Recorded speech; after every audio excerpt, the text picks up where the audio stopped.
this is Megan Kane, and as a dental assistant liaison and practice management liaison for the Florida Dental Convention, I'm so excited to talk to Mr. Kevin Henry about your fantastic courses coming for us at the Florida Dental Convention. So nice to meet you. Nice to meet you as well, and I cannot wait to be there. So thanks for taking some time today. Yes, of course. So tell me a little bit about your background and a little bit about you. Absolutely. And again, I'm so excited to be coming to the Florida meeting. I cannot wait to be there. My name is Kevin Henry. I have been the editorial director for Dental Products Report, the managing editor for Dental Economics. I'm currently the editor-in-chief for drbicuspid.com, and I've been in the industry since 1999. So I always joke about, oh, last century, I've been in this. I've spoken to dental assistants and dental teams around the world since 2005. And dental assistants are really, honestly, the soft spot in my heart because they do such an amazing job keeping the practice going and communicating with patients. So I've been thrilled to speak to them at so many meetings and get to meet so many of them. Well, that makes us feel good because we love, as dental assistants, we love to be a part of the team. And I saw that you have a topic about demons of dental assisting Yeah. and how not to let that get you down. So, can you tell me a little bit about that? Because that's actually something that I feel like I could learn from as well.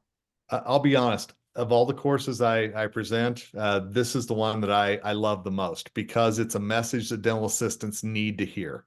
And we're going to be very open and honest about those demons of dental assisting that dental assistants fight every day, whether that's getting along in the practice, whether that's knowing their self-worth, whether that's just understanding the valuable role they play and that they're not on the bottom of any ladder or anything that sometimes creeps into minds. I want to make sure that they understand just how important they are and how a dental practice cannot run without them. So my message to dental assistants is let's get together, let's be open, let's be honest, let's talk to each other, and also let's learn from each other. One thing that I will do during this course, just dental assistants be warned, is I'm going to have you talk to each other for a little bit. But I think that one thing that we are lacking right now in our country is dental assistants actually getting together, learning from each other, and understanding that the demons that one of them is facing in a practice may be the same ones that are happening down the street. And maybe they could work together to solve the issue. And so it's so important that they get together, learn from each other, and then that they understand, again, the value that they bring every day to the practice. So it kind of sounds like not only the demons within yourself or kind of like within knowing your self-worth, but also those kind of conflicts that you may have as a dental assistant with the team as well. So not just about you, but the team too. One thing that I've heard from so many dental assistants, and we know the hiring shortage that's going right now on in dentistry. We know how many times that dental assistants, dental hygienists, dental team members are switching practices. A lot of that is because of the interpersonal dynamics within the practice. And whenever dental assistants, hygienists, whoever you are in the practice, whenever you're brought in, you're taught clinical skills and you're very comfortable with that. But so often we overlook the how you get along with each other, how you work together in such a small practice, and how you don't let one little thing blow into a big thing as the day goes along. And so that's one thing that I really want to equip dental assistants with during this course is, and some people laugh whenever I say the demons, but you know what? If you go home at night and you're thinking about something that happened during the day, or you're thinking about somebody that upset you during the day, and then that carries over to the next day and the day after that, that's the cycle that we have to stop. And that's where really the demons come in. So I want to make sure that whatever happens in the practice, we solve it, we move on, and everybody understands that it's not a me versus you mentality, but it's us working together to help our patients as well as to make the business grow. I can totally relate to that as an assistant as well. So I think that's great that you make sure to talk about those interpersonal skills. I mean, clearly it's very hard to have those conversations. So how do you think you break down those barriers to even begin that conversation in your course, for example? I mean, how do you even start to kind of open up and be able to talk to each other? I think the first thing is that we've got to get that little demon out of our head that whole nothing's ever going to change.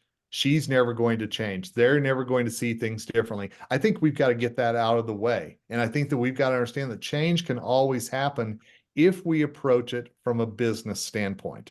And one thing that I will talk about in my talk is that dental patients who come in, if you view them as customers of a business, it's just like if you go into a restaurant or a hair salon or anywhere else and you get a bad vibe from that place, you don't want to go back.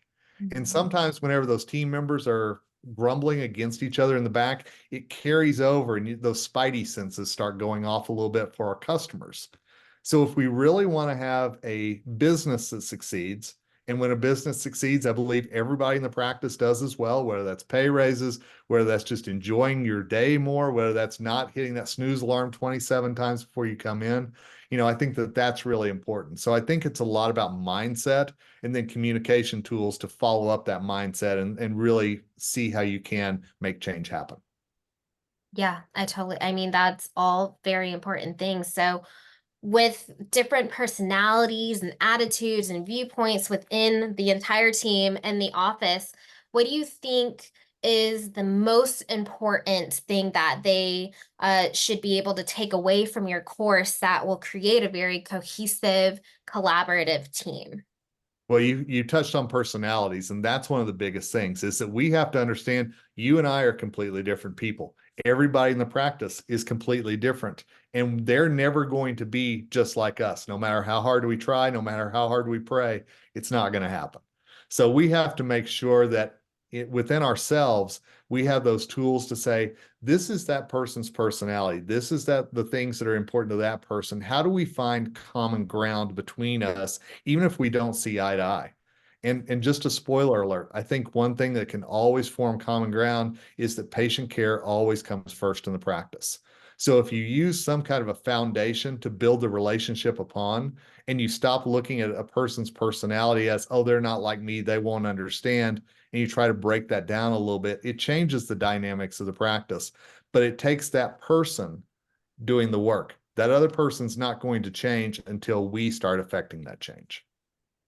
It almost sounds like this course isn't really to change the other person or to fix or solve any problems that aren't yours. It's really how to connect with people that are different, that you might not get along with, and how to handle that rather than changing the other person and making it about patient care again sometimes.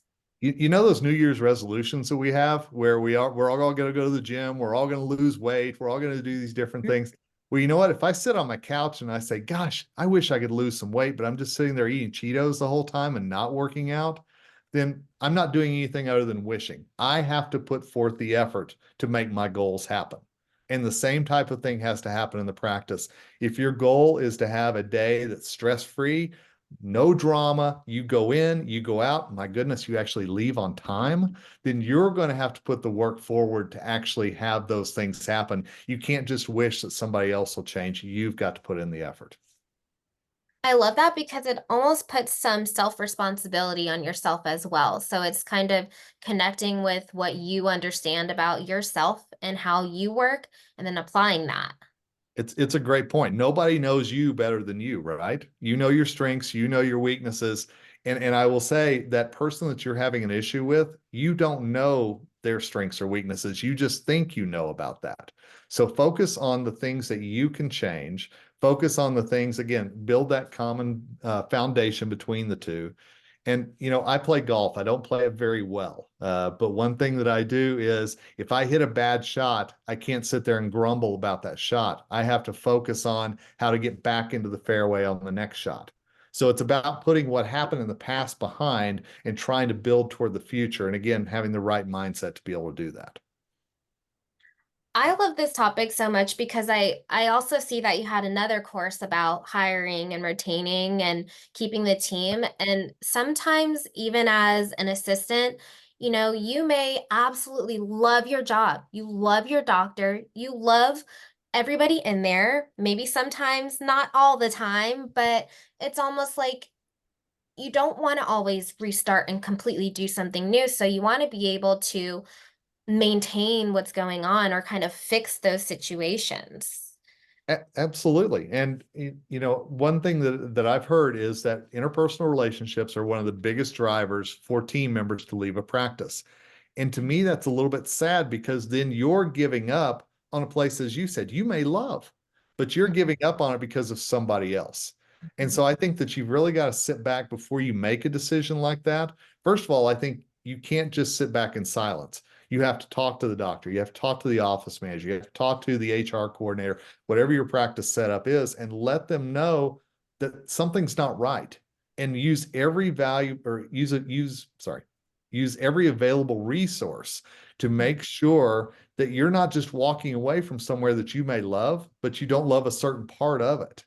And so I think you're exactly right. I think that in this age, and as I talk about hiring and keeping a team, you know, I'm going to implore to dentists who are in that class that I know you love your clinical skills. I know you love doing dentistry, but at the same time, there has to be that manager component, that leader component to it as well, where you understand that not every day is going to be perfect and you have a system in place to make sure that an imperfect day doesn't drive someone away eventually from your practice.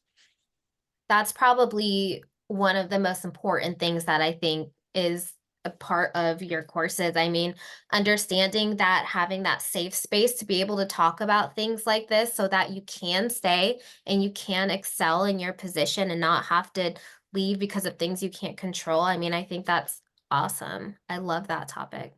And one thing that I love to do in my courses is that I give out my phone number. And during the course, I have people text me their communication problems, the things that are bugging them in the practice, the demons that they're facing. And then it's a way for us to talk about in that room the actual issues without identifying the person, because so often nobody wants to raise their hand and say, hey, this is happening in my practice. But it gives people a chance to communicate. And then the cool thing is always whenever I read off one of those texts and read off a problem, I look around the room and several people are nodding their head like, yep, that's me. That could have been me. And so we're answering problems that a lot of people are dealing with, but maybe they won't even admit it. And I love doing that. And it's a great thing. It'll be a lot of fun to do in Florida. Yeah, I mean, it sounds relatable. And as long as you're able to relate to somebody else and know that it's not just you, even that is almost worth it in itself to talk about that. Absolutely. I think whenever we all realize that we're not on an island and it's not just us dealing with something, that's where I love the communication. That's where, you know, whenever I have the assistants kind of talk to each other, it's funny how the first 10 seconds or so, it's like stone silence in there. Cause like everybody's like, I don't want to do this. But then in 15 minutes or so, I'm having people from next door come over and ask me to quiet the room down because it's too loud. So I love that people get into it and they all of a sudden understand the value and it clicks that I'm not the only one going through this. So it's a lot of fun for me to be able to do. And then we break down things from there. Yeah. Yeah. So I see we talked about the demons of Yeah. dental assisting, hiring and retaining amazing teams. You also have talking about personalities and how to avoid mistakes, things like that. So it kind of sounds like you are pretty in the know of what's going on in the field. So what do you think is the biggest issues that's happening in our dental offices today, and what kind of advice would you give to overcome kind of that big thing that's going on right now? I love the personalities course that I do because I'm a DISC trainer, and DISC is a personality system where you learn a little bit not just about yourself, but you also get some clues about the other person. And it's not just in the dental practice. You know, my wife and I are completely different personalities. And so understanding each other better has helped us in our communication here at home.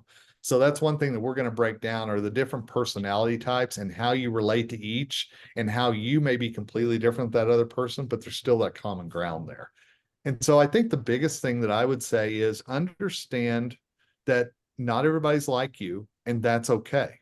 I have had numerous people come up to me and say, I wish everybody in the practice thought like I did. And I stop them quickly and I say, you realize how many problems you would have never solved in your practice because everybody brings a different perspective. Everybody brings a different idea. Everybody brings a different background into things. And so having that difference of opinion and that difference of personalities is really what makes our practices so special.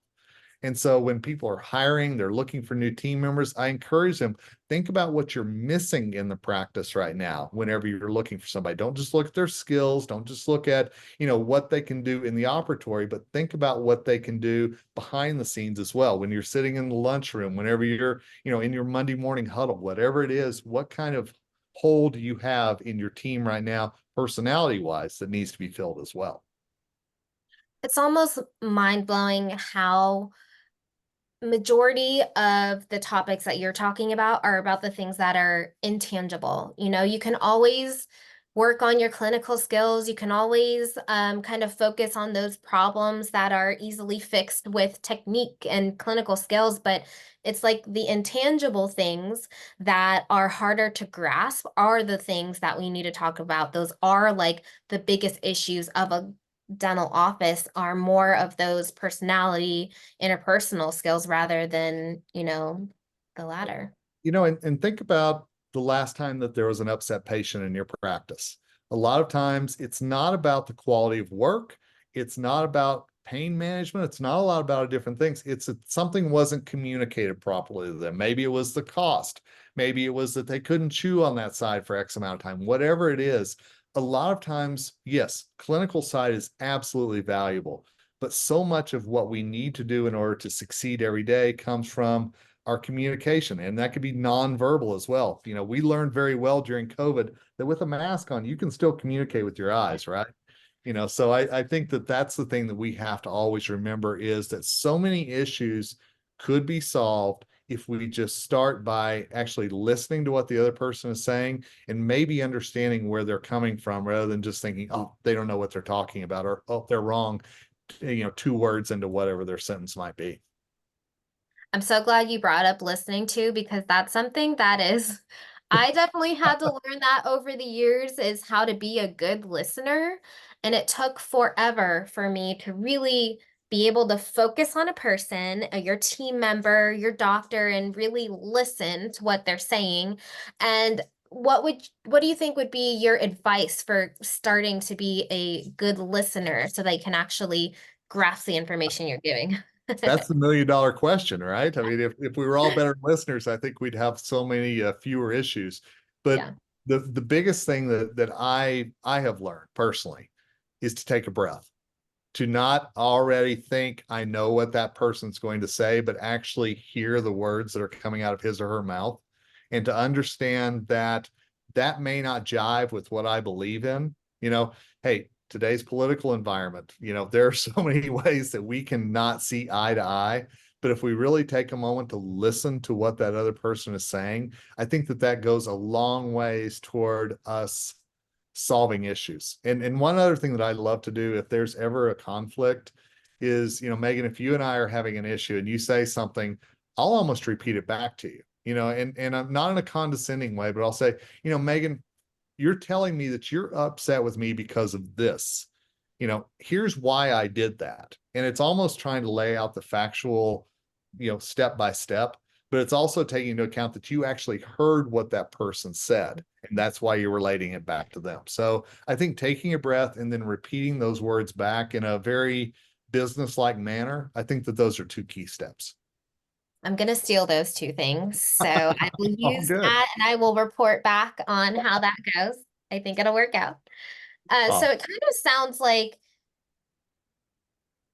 interpersonal skills, listening, kind of those softer skills, do you think in your experience promotes employee retention? So those things really kind of encourages that retention when it comes to the climate that we're in now.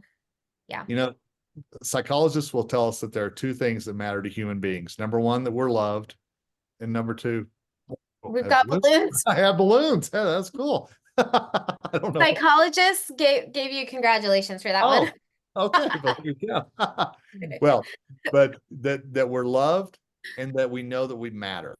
And part of knowing that we matter is knowing that people understand us, people get us, people are willing to listen to us. And so dentists, hiring managers, whoever you are in the practice, if you're one of those supervisor roles, then absolutely, if you're looking to retain a team, the biggest thing is for them to understand that you've got their back, that you understand what's going on, that you're not just blowing them off whenever they have a complaint. And, complaint can be very harsh, but at the same time, all of us have things that we see that could be done better. And if we want those things to get better and nobody listens to us, or we kind of get poo-pooed on that idea, it just doesn't settle well. And in an era where everybody's looking for employees, and it's easy for an employee to hop from practice to practice until they find that place where they actually feel loved and appreciated, that matters. And I'll say one thing real quick. One word that we always hear is we want our practice like family, right? Family is such a big topic. I've heard so often that family can also be, like Cousin Eddie and Christmas Vacation. Those people we don't exactly want to have around, but they have to be. Those aren't the kind of family that we're looking for. We're looking actually more for friends. We're looking more for people that we can understand and respect each other's opinion. And again, I think that goes back to communication. One thing that I say often in my classes is I don't think you necessarily have to like each other in the practice, but I think you have to respect each other.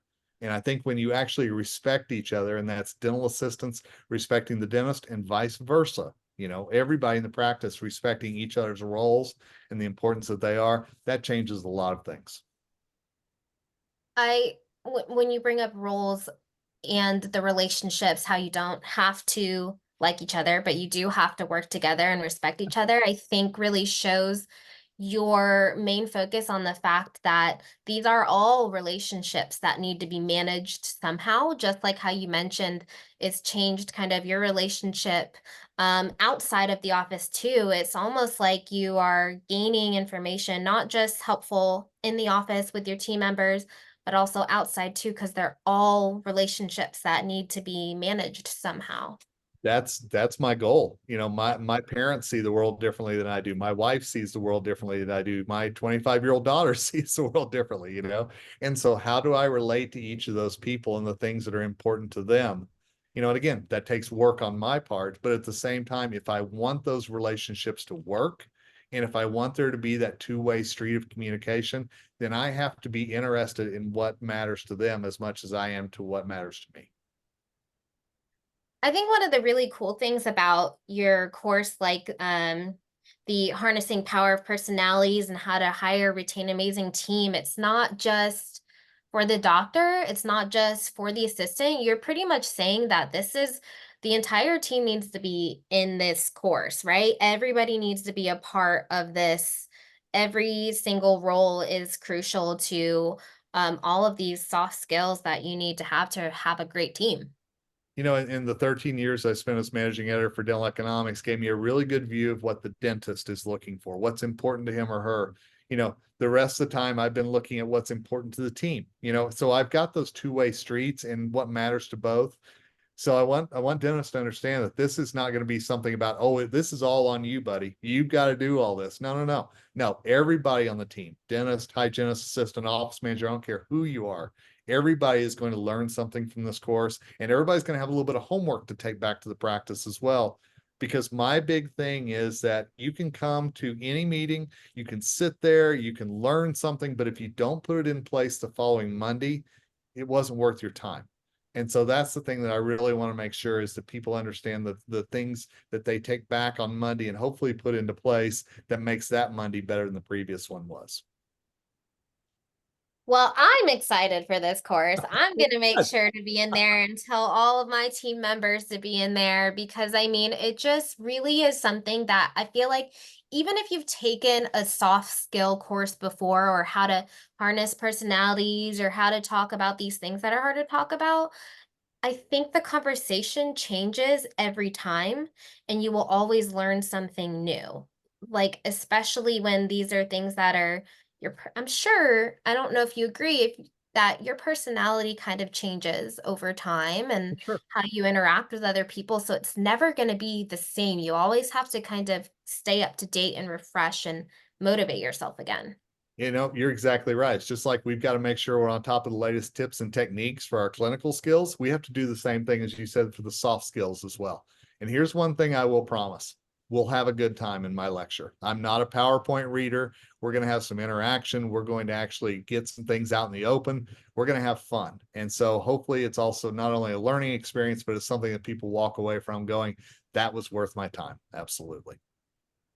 Well, I'm so excited to have you at the Florida Dental Convention and to hear everything you have to say and have fun together. So, the entire team makes sure that we're all in your courses. And was Please. there anything else that you wanted to share with us for what to expect or anything like that? No, the biggest thing is please come. Please, let's talk before, let's talk after. Let's make sure that we keep the line of communication going. And one thing that I always do as well, just so you know, is that I give my email address at the end because I know there's always questions that aren't asked during that are asked that are wondered about afterwards.